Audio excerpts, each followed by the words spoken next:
CDP class 8। Like share subscribe कर दीजिएगा अगर सेशन पसंद आए, एक डिस्कशन पसंद आए तो। पहला क्वेश्चन है आपके सामने, differentiated instruction is. Differentiated instruction यानी विभेदी अनुदेशन क्या है? फर्स्ट ऑप्शन है using a variety of groupings to meet student needs, मतलब आप छात्रों की जरूरतों को पूरा करने के लिए विभिन्न प्रकार के तरीके अपनाते हैं। या फिर B option, doing something different for every student in the class, हर बच्चे के लिए कुछ अलग करना, 40 बच्चे हैं तो 40 चीजें अलग अलग करेंगे। या फिर सी ऑप्शन, डिसऑर्डरली और अनडिसिप्लिन्ड स्टूडेंट एक्टिविटी, मतलब बच्चों को आप मतलब ऑर्डरली वे में कुछ ना कराएं। या फिर using groups that never change, एकदम फिक्स ग्रुप बना दिए, यही 4 बच्चे रहेंगे जीवन पर्यंत। बताइए एक बार आंसर क्या होगा, आंसर कीजिए। मिक्स्ड आंसर आ रहे हैं आप लोगों के। ए ऑप्शन इसका सही आंसर होगा। डिफरेंशिएटेड इंस्ट्रक्शन का मतलब है using a variety of groupings to meet students need, हर बच्चे के लिए आप अलग नहीं कर सकते। डूइंग समथिंग डिफरेंट की बात नहीं है, आपको कुछ अलग नहीं करके दिखाना, बच्चों की नीड के अकॉर्डिंग अलग अलग तरीके अपनाने हैं, यानी using a variety of groupings to meet students needs. भाई ऐसा तो हो सकता है ना कि 4 तरीके के बच्चे हैं तो आप 4 ग्रुप्स में उनको विभाजित कर सकते हैं, या 4 तरह की नीड्स को आप टैकल कर सकते हैं। अपने टीचिंग लर्निंग मटेरियल में थोड़ा सा परिवर्तन कर सकते हैं ताकि जो स्लो लर्नर है उसको भी समझ आ जाए, जिसको जल्दी से आ जाता है उसके लिए कुछ डिफिकल्ट क्वेश्चन हो। मतलब इस तरीके की चीजें आपने मिलाई हुई हैं कि बच्चों के लिए उनकी इंडिविजुअल नीड्स को फुलफिल करने वाला प्लान आपके पास है, उसी को हम डिफरेंशिएटेड इंस्ट्रक्शन कह रहे हैं, और स्पेशल एजुकेशन में बहुत हम इसको यूज करते हैं। ठीक है बात, तो ये एक सिंपल सी बात है। Thank you study with Pavan. आगे बढ़ेंगे। नेक्स्ट क्वेश्चन है question number 2, children dash faster when they are involved in the activities that seem to be dash, मतलब बच्चे तेजी से गतिविधियों में शामिल होते हैं जो कुछ भी नहीं, मतलब खुद पढ़िए और जवाब दीजिए, मेंटोस खाएं और खुद जान जाएं। पहला ऑप्शन है फॉरगेट यूजफुल इन क्लासरूम, क्या चिल्ड्रन फॉरगेट फास्टर, या फिर रिकॉल फास्टर, या फिर मेमोराइज फास्टर, या फिर लर्न फास्टर?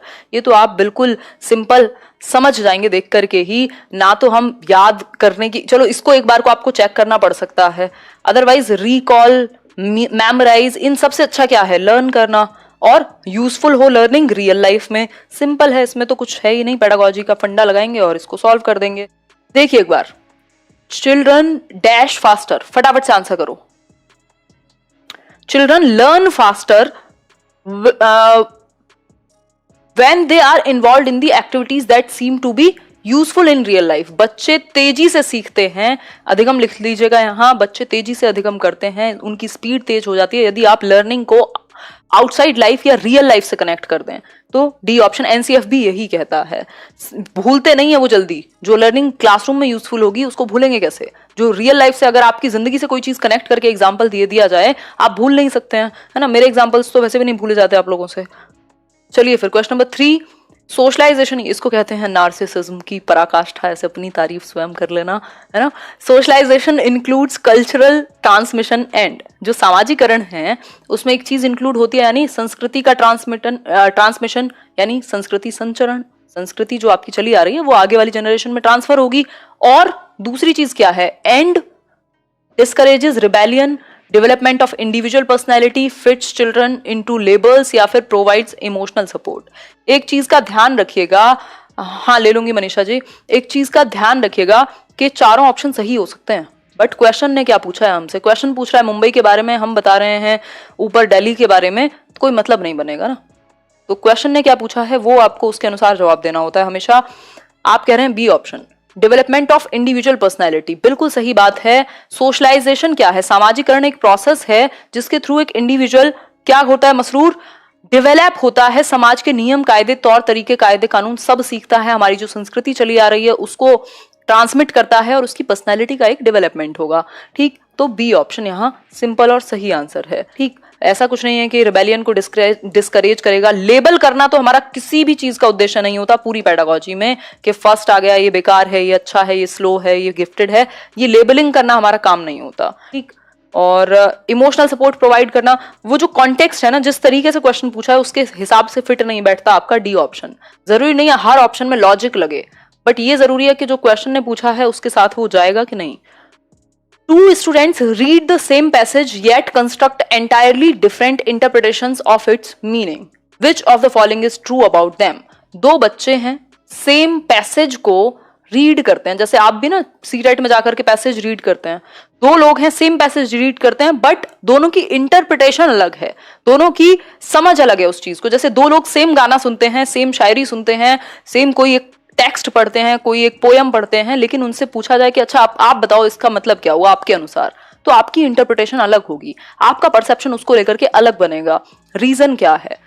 तो पहला है it is not possible and the students need to reread the passage, मतलब पॉसिबल नहीं है क्योंकि सबका सेम आना चाहिए।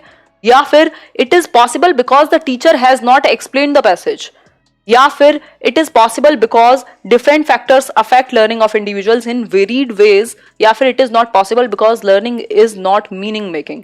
लर्निंग हमेशा मीनिंग मेकिंग होती है, अर्थ निर्माण होता है, ये कंस्ट्रक्टिविज्म कहता है।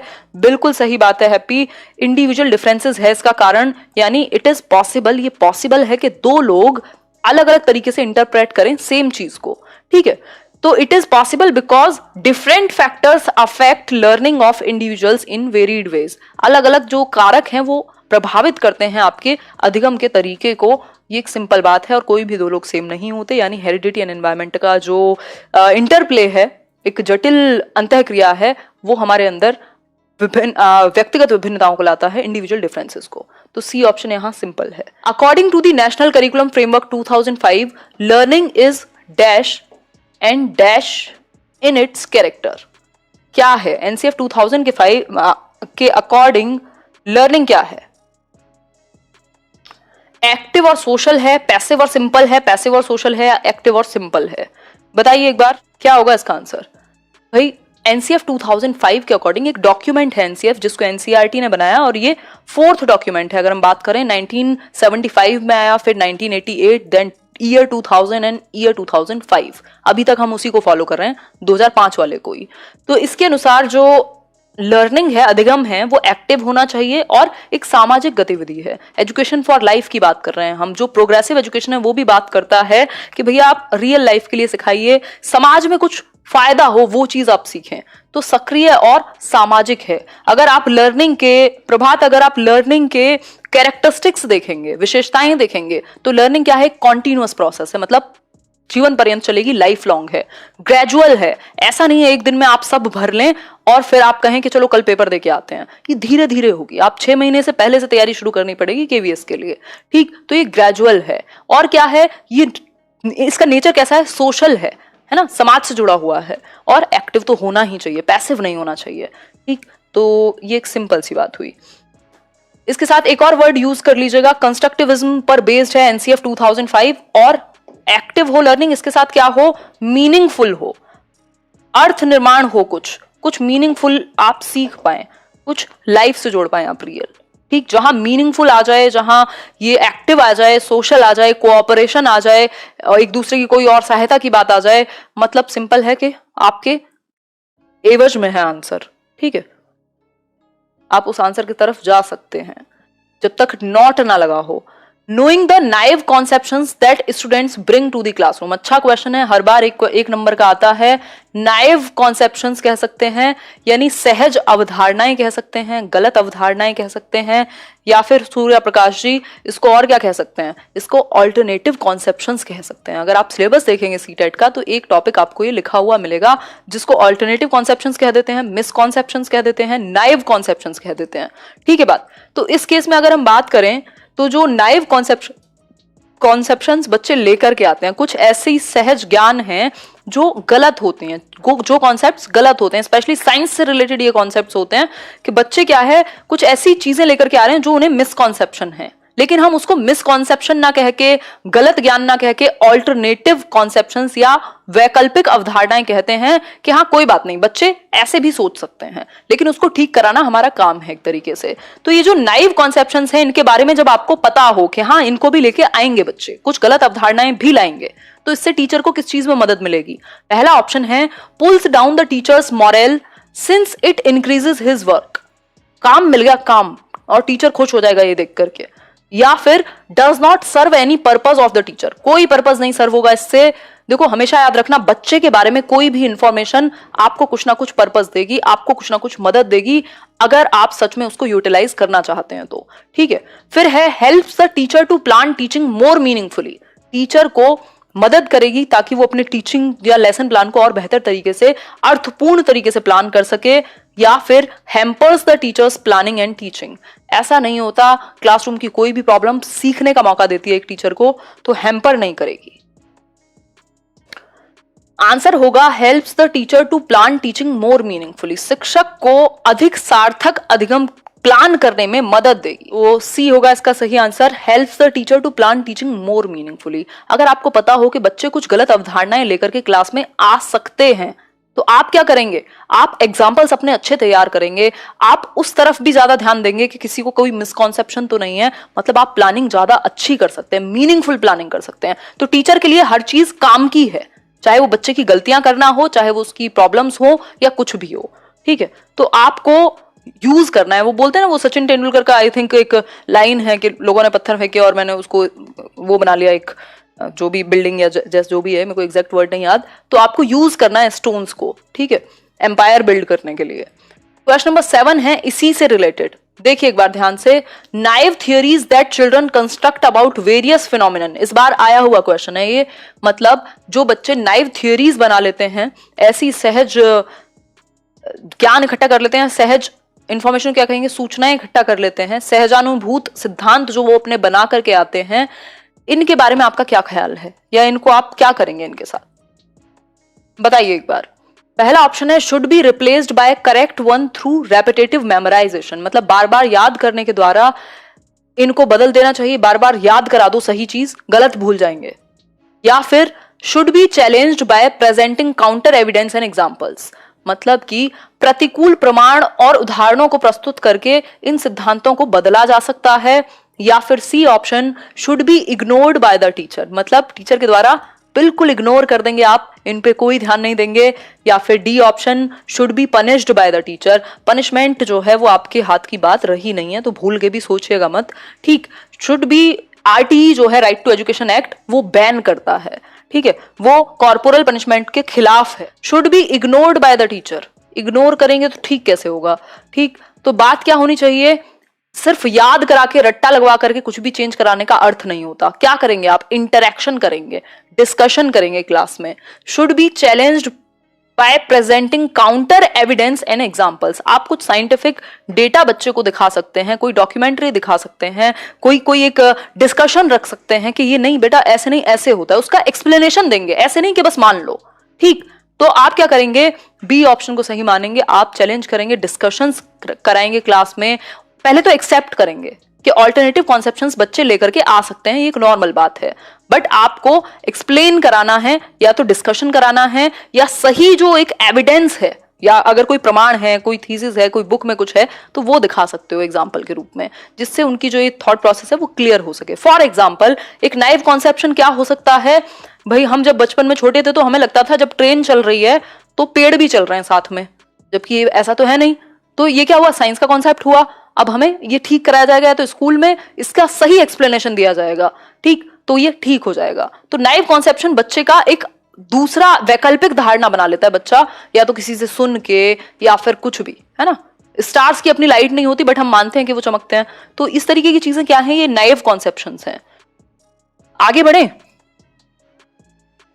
Meaningful learning is, meaningful learning बहुत फेवरेट है, सीटेट पेपर उठा लीजिए आप, ऐसा कोई पेपर नहीं मिलेगा जहां घुमा फिरा के मीनिंगफुल लर्निंग, कंस्ट्रक्टिविज्म, अर्थ निर्माण जिसको हम कह रहे हैं, लर्निंग बाय डूइंग जिसको हम कह रहे हैं, एक्टिविटी करके सीखना हम कह रहे हैं, ठीक। तो अर्थपूर्ण अधिगम या सार्थक अधिगम की बात करें अगर, तो कौन सी बात सही है, pairing and association between the stimulus and response. देखो स्टिमुलस एंड रिस्पॉन्स मतलब उद्दीपक और प्रतिक्रिया को हम जोड़ते हैं बिहेवियरिज्म में, और पूरा पेपर बिहेवियरिज्म के खिलाफ है, ठीक है। दूसरा है imitation of adults and more able peers, नकल करना, नकल करके अर्थपूर्ण निर्माण हुआ है क्या आज तक, नहीं। फिर है passive receiving of the given information, just receive कर लेना पैसिव होकर के, रोबोट बन करके, यानी रोट लर्निंग हो गई, रट्टाफिकेशन। फिर है active creation of knowledge structures from personal experiences, मजा आ गया, देख लो बात हुई थी ना हमारी, मेरी और आपकी अभी, कि मीनिंगफुल लर्निंग जहां होगी, यानी एक्टिविटी करके सीखना, बच्चा कुछ एक्टिवली कंस्ट्रक्ट कर रहा होगा, ठीक है, कुछ एक्टिवली कंस्ट्रक्ट कर रहा होगा, सिंपल है बात, अर्थपूर्ण निर्माण कर रहा होगा। और हमारा फोकस यही है कि बच्चा जो सीखे वो मीनिंगफुल हो, उसका कुछ अर्थ हो। तो active creation of knowledge structures from personal experience, जो भी उसने अनुभव लिया है, बच्चा अनुभव करके सीखे, एक्टिविटी करके सीखे, कुछ भी एक्सप्लोर करके सीखे, एक्सपीरियंस करके सीखे। ठीक, तो एक्टिव क्रिएशन जब बच्चा करेगा, जब आप खुद सीखते हैं, कुछ करके सीखते हैं, तो वो चीज सार्थक होती है, वो मीनिंगफुल होती है, वो लाइफ लॉन्ग आपके दिमाग में रहती है। तो डी ऑप्शन, और यही हमारा मेन मुद्दा है। सिर्फ एसोसिएट करके रट्टा नहीं लगवाना, इमिटेशन कराना या फिर पैसिव बना देना बच्चे को, ये काम नहीं है। बच्चा क्या है, एक्टिव है। और एनसीएफ कहता है कि टीचर क्या है, फैसिलिटेटर है, कोई भरने वाला नहीं है बच्चे के दिमाग में कुछ, वो जस्ट फैसिलिटेट करेगा लर्निंग को। क्वेश्चन नंबर 9 है, which of the following is not one of the primary tasks of a teacher for effective student learning. मतलब इनमें से कौन सा एक टास्क जो है वो प्राइमरी टास्क नहीं है, एक अच्छे लर्निंग एनवायरनमेंट के लिए या अच्छी लर्निंग के लिए मुख्य टास्क किसको आप नहीं कहेंगे, मतलब कौन सा एक सूटेबल नहीं है अगर आप अच्छा अधिगम चाहते हैं कि बच्चे अच्छे से सीखें। बताइए एक बार। फर्स्ट ऑप्शन है transmitting information to the students in a didactic manner, यानी निगमनात्मक तरीके से सूचनाएं प्रदान करना, या फिर B option knowing the concepts that students bring to the class, उन कॉन्सेप्ट्स को जानना जो बच्चे क्लासरूम में लेकर के आते हैं। Requiring students to respond to higher order questioning, मतलब बच्चे जो हैं वो हायर ऑर्डर क्वेश्चनिंग या हॉट्स जो होते हैं ना, हायर ऑर्डर थिंकिंग स्किल्स उनके अंदर डेवलप हो। ये तो हमारा एक तरीके से उद्देश्य होना चाहिए कि बच्चे का जो दिमाग है वो अच्छे लेवल पे फंक्शन करना शुरू करे। Teaching students how to monitor and improve their own learning by effort. Answer कीजिए। देखो क्वेश्चन ध्यान से पढ़िएगा। क्वेश्चन ने पूछा था कौन सा एक प्राइमरी टास्क नहीं है इफेक्टिव लर्निंग के लिए। इफेक्टिव टीचिंग लर्निंग क्या होता है Shilpa Yadav? Effective teaching learning वो होता है जहां आप बहुत अच्छे से सिखा रहे हो, बच्चे अच्छे से सीख रहे हो, मीनिंगफुल लर्निंग हो रही हो, अर्थपूर्ण अधिगम रियल लाइफ से जोड़ करके, एक्सपीरियंस करके, एक्टिवली कंस्ट्रक्ट करता हो बच्चा, जो बात प्याजे भी कहते हैं। तो सही कौन सी बात नहीं है? नॉट लिखा है, नॉट लीस्ट एक्सेप्ट, कान खड़े और तब आंसर करेंगे ध्यान से। ठीक, तो नॉट का मतलब है कौन सी एक बात सही नहीं है। Transmitting information to the students in a didactic manner, बहुत बड़े आंसर कर रहे हैं, कंफ्यूजन कोई नहीं होगी मिनी मोनिका, अभी डिस्कस करेंगे। देखो अगर हम बात करें तो कभी भी हमारा मेन मकसद ये नहीं होता कि उगल दो इंफॉर्मेशन और भर दो बच्चे में। ट्रांसमिटिंग इंफॉर्मेशन मतलब आपने ट्रांसमिट कर दी है ना, जैसे इंजेक्शन लगाते हैं ना, आपने वो जो दवा थी उसमें वो भर दी बच्चे में, वो काम नहीं है आपका एज अ टीचर।